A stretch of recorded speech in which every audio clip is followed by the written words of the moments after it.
Well, here we are. It's Thursday, the 26th, just after lunch. And I can finally say, out with the old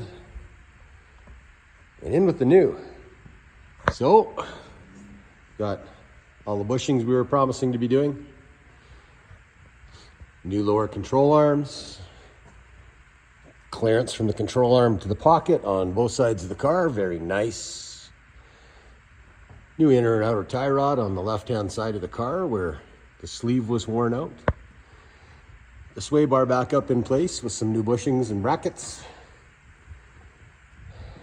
The motor mount that we had discovered that was bad has been replaced. The motor mount tower has been moved up on the frame, and we now have a bit of clearance around the oil pan there. If you look carefully, you can actually see where the oil pan was rubbing. So definitely a good thing we caught that when we did. Coming back to the back of the car, differentials all back in.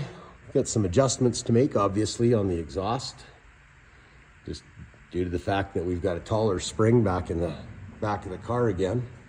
So whether we hook the sway bar up and use that as a suspension limiter, or make minor mods to the exhaust since we're redoing the tailpipes.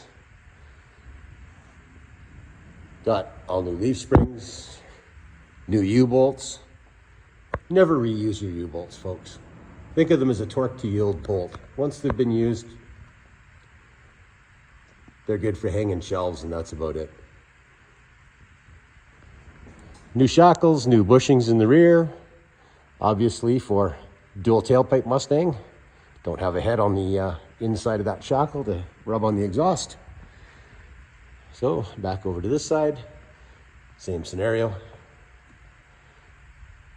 Pretty much all we've got left to address now is where the exhaust was hitting on the shocks prior to the new springs being put in, and a rear sway bar and drive shaft fitment.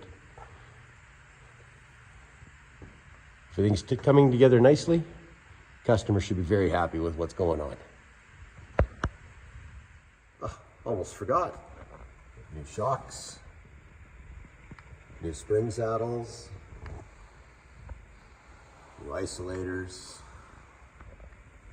both sides. Everything went in real nice and slick. So back up to the top side, finish off the clutch issues that we had, and replumb the brakes for the new master cylinder. Should be better than it was 5 years ago.